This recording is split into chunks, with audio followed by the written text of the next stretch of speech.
Good morning. Today on Spotlight, an interview with Clorinda Barnett Harrison, the new Chief Executive Officer of the Detroit-Wayne Joint Building Authority. She's the first woman to lead the day-to-day operations of one of the busiest and most important government buildings in Michigan. What are her programming and capital improvement plans? We'll ask her. And later on our Sunday morning program, I'll talk to Detroiter John Graves, chairman of the Citizen Education Fund and Global Automotive Project for Rainbow Push. From MLK Day to the auto industry, his thoughts. It's Sunday, January the 18th. I'm Chuck Stokes, and this is Spotlight.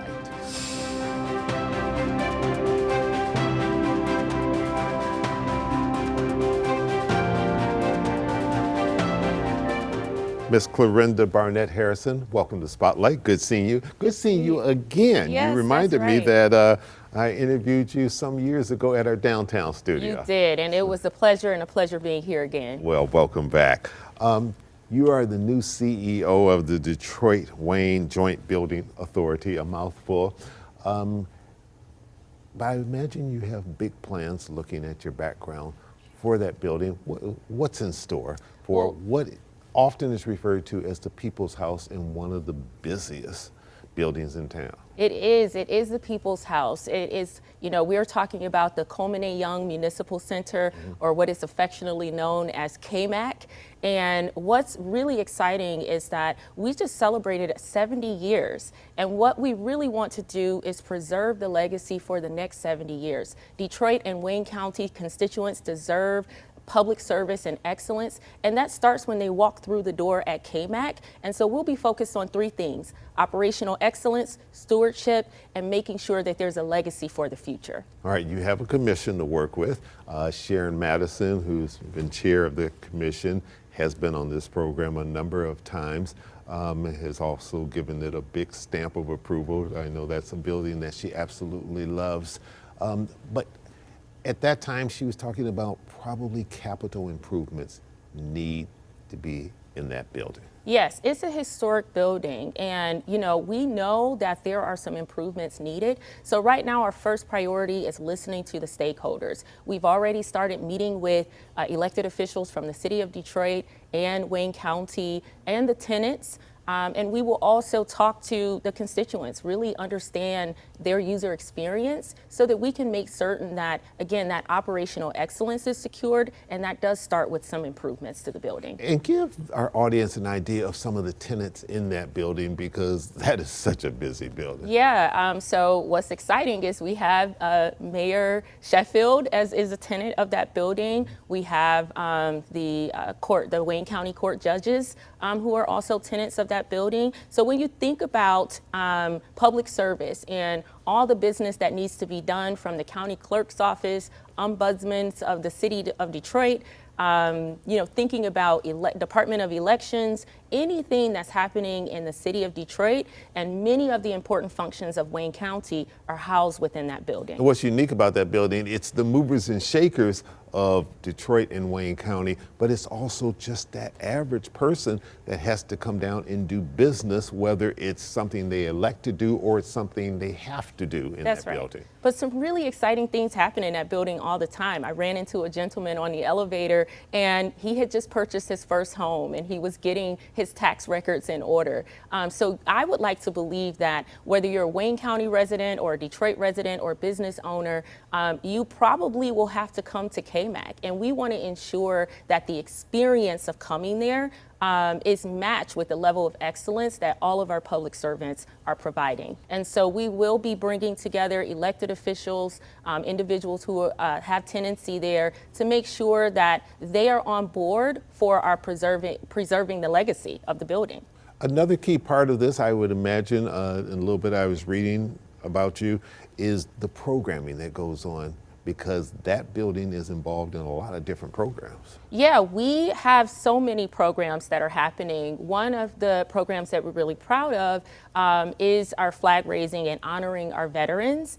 So we make sure that we're doing things to honor our veterans on a regular basis. But I want to bring more programming. I want people to enjoy coming to KMAC and understand that it is the people's house. That means it belongs to all of us, and they are welcome there.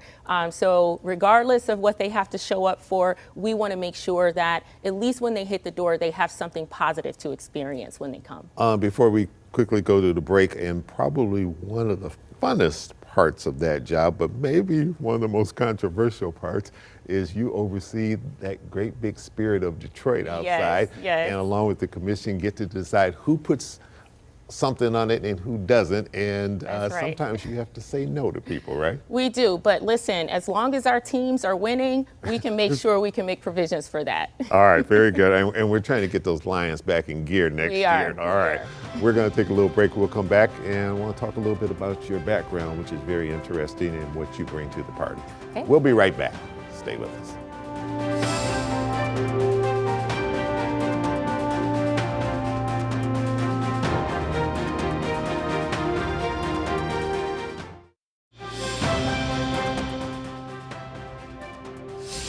And welcome back to Spotlight. Ms. Barnett Harrison, let's talk a little bit about your background so people understand what you're bringing to the party here. Last time I interviewed you, you were just joining United Way, but you've been in a number of roles. Your background is in urban planning, design, economic development. Yes, so I'm a 21 plus year practitioner in urban planning and economic development. That means that every job that I've had over that 2 decades have really been focused on making sure that there are spaces for our public, whether I'm working for academia, the private sector, the public sector, or nonprofit. And I've really worked in all of those spaces, which is a unique opportunity to bring those constituents to the table for this role. Yeah, you, I guess most recently came from Michigan Central Station. I did. Of course, there's so much publicity surrounding the reopening of that building, and it's become just this great place that people want to hold all sorts of events for, and people are now realizing that that's one of the most beautiful buildings in the city of Detroit that got saved. What did you do there? I was the director of talent development and programming, but I did a myriad of things, and it was really focused around partnership building, programming, and again, making certain that our founders who were tenants in one of our buildings, as well as the general public, had a place there, they had resources to support them, and they could be involved in the future of the mobility economy. And you're on the board of Tech Town, so you obviously from these jobs know a lot about mobility and tech and how that all fits into today's society on every level. Do we need, are you bringing more technology, so to speak, into the people's house? I certainly hope so. I mean, there's already talks about EV charging stations and cool projects that we can do to really bring some efficiencies into how people experience the building. So I think that's on the horizon, and I can't wait to have more conversations about that. You also have the academia background, University do. of Michigan, the Taubman School of Architecture, Wayne State University. That's got to be important when you're talking about a building that's been there for 70 some odd years, whether it's modernizing the building or it's just understanding how to make the guts of that building work because it's not a brand new spanking building. Yes, that's right. So I am a professor, adjunct professor at the Taubman School of Urban Planning and Architecture at the University of Michigan. And what I talk about often is exactly the kind of work that I'm doing, why it's important to preserve buildings like KMAC and really train the next generation of urban planning and architecture professionals to really be stewards of the cities that they occupy and ultimately focus on the residents. How uncommon is it for a woman, particularly a woman of color, to be in the position that you're in this particular field as well? Yeah, urban planning, architecture, real estate development, it's very rare to have African Americans in the field, as well as women. And so to be, both African American and a woman in this role is really thoughtful from the Board of Commissioners for the Detroit Wayne Joint Building Authority. They wanted to represent the community and have the residents and constituents see themselves in the leadership of the authority. It's got to make you feel good, or at least feel like I've got some backup here. As you mentioned earlier, you now have a new mayor of the city of Detroit, the first woman in that position, elected to that position, who's going to be in the building that you oversee on a day-to-day basis. You also have a chair of your commission, Sharon Madison, who's been in that role for a significant period of time, but has a building and architectural background herself and owns a building downtown. Yes, I'm surrounded by phenomenal subject matter experts, and I can't wait to partner with them, leverage their expertise, combine it with my know-how, and get the job done. All right, very good. What scares you the most about this new job? It's an old building, and so we got to, it could be a little unpredictable. So but old buildings are like old houses. That's no matter right. how much you plan, you walk in every day and it's like something else broken. You got to fix it. Yeah, all right, very good. Then you'll do fine. Don't tell me you live in an old house too. I live in a 100-year-old house, so I've been in it from every direction. Oh my gracious. All right, then you're well equipped for this job. All right, thanks so much for joining us, and best of luck in your new role. Thank you for having me, and thank you. It's our pleasure. And coming up on Spotlight, my discussion with Detroiter John Graves, chairman of the Citizen Education Fund and Global Automotive Project for Rainbow Push. We'll be right back.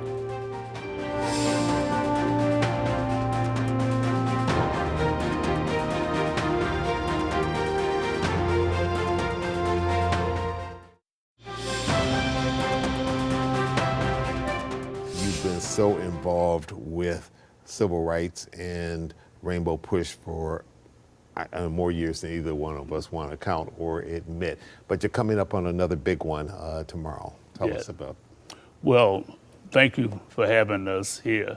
Rainbow Push, as you know, we celebrate Dr. King's birthday each year.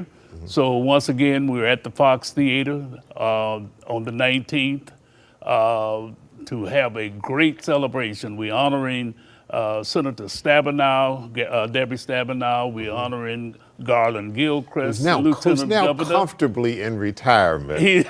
Every time I see her, her smile gets bigger and bigger. Oh, and I last time I saw her down at the state capitol, I said, "The pressure's off, huh?" She said, "You have no idea." Oh, yeah. But she had a great run. She had a great run for 20 years. And actually, she was the first woman in the state of Michigan. So we're celebrating her leadership in her 20-year run. Mm-hmm. And we also have the CEO of DTE Energy, Joy M. Harris, who's an outstanding individual who's up for the challenge. And is a first in that position and has broken a glass ceiling. She's broken a glass ceiling. With a tough corporation where I'm sure there's a lot of pressure every day. Oh, no doubt about it. It's publicly traded, and she's doing an outstanding job, and we look forward to her leadership because we know she will take people over profit. So we're looking forward to her. And we also have Jeff Daniels.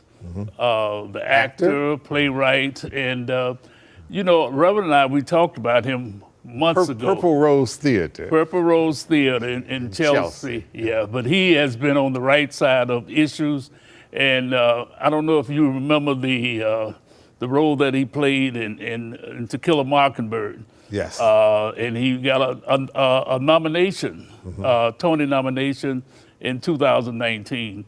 But he is a remarkable individual.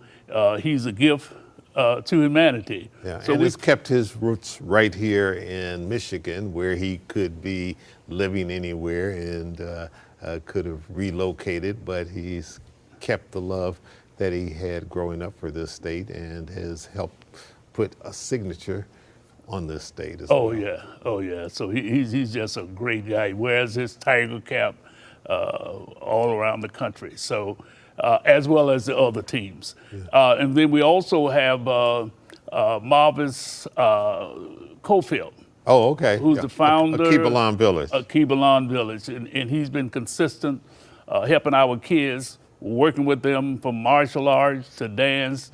And he does a fantastic job over there on Harper Avenue. That's right. And he has done it for years and years and years.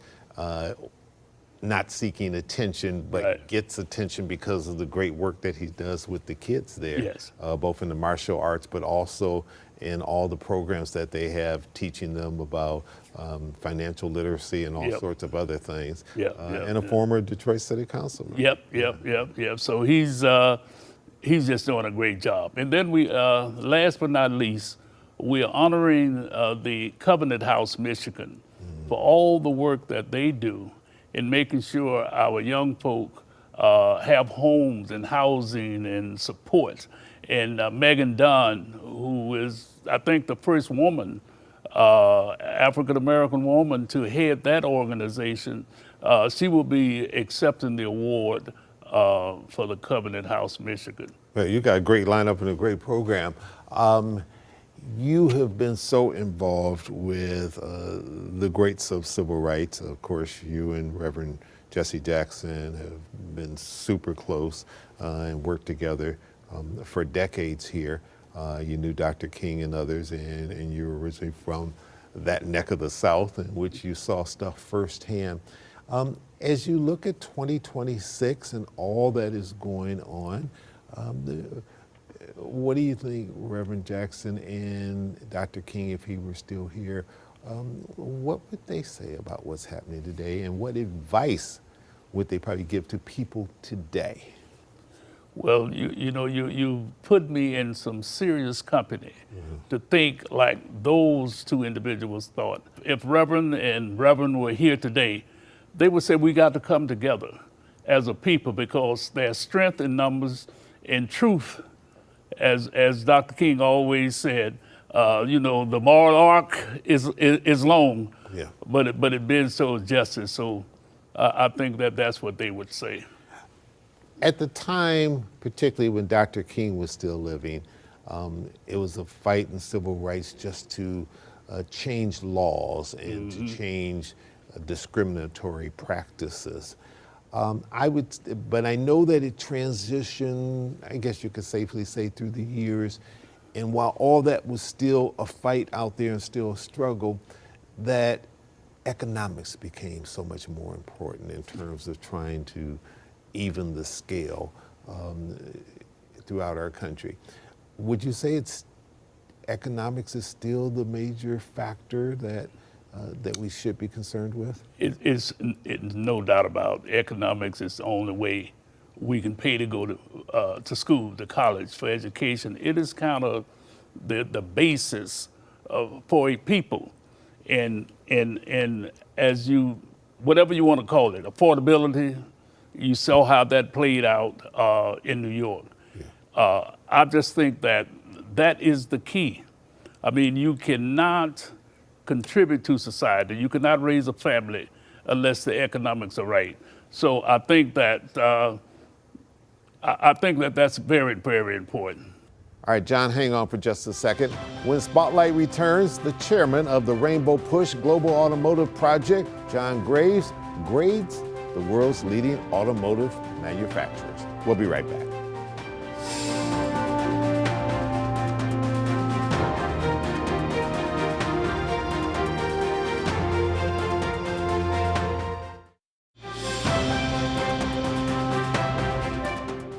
You've been so involved, you and Reverend Jackson, with the automotive industry.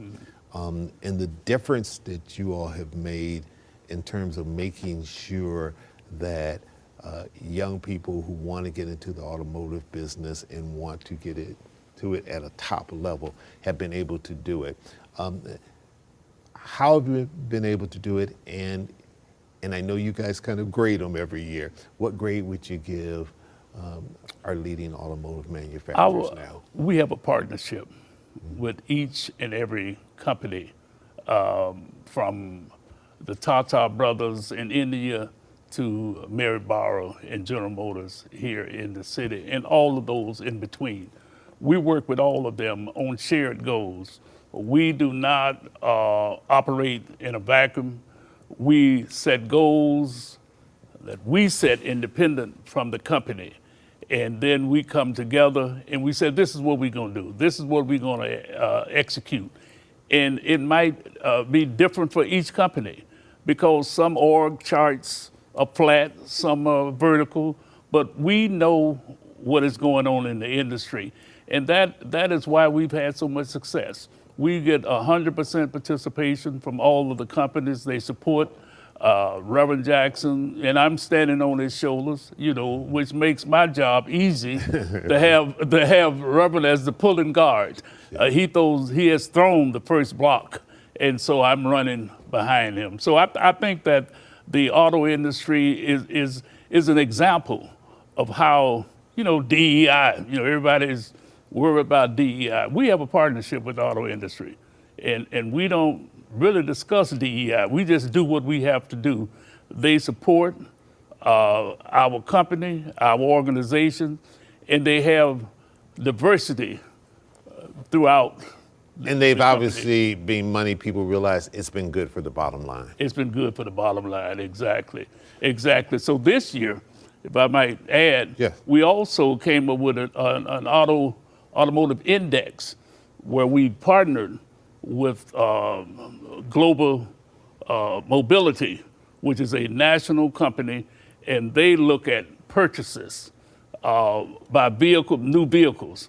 So we're looking at it from that perspective. How many vehicles are we buying and what brands? So we have a brand equity index that has been received very well by the media community and also by the automotive, where we will measure each company. Because the numbers and the statistics tell a story. It tells a story. And it gives you a roadmap. Yeah. Finally, the big celebration is tomorrow at the Fox Theater. Tickets are still available? It's getting thin. I mean, so you better get on the phone now, get right? on the phone. Probably less than 200 tickets available at the Fox. So the community has really responded. And, you know, unlike the administration who, on that day, I guess MLK Day and June 10th, they said that that's not free anymore. But we're free at the Fox. So come ye all. And we're looking forward to a great celebration. And I might add, we traditionally have the Detroit Martin Luther King High School dance troupe. And this year we have a special guest, Bernard Brazil Corral, who will be providing. Which is a beautiful voice and has been around for a long time. Yes. All right, John Graves, thanks so much for coming in, sharing all this information. Thank you. Best of luck tomorrow. Thank you. All right, and I'm Chuck Stokes. We'll be back next week with more Newsmakers in the Spotlight. We hope you have a great week.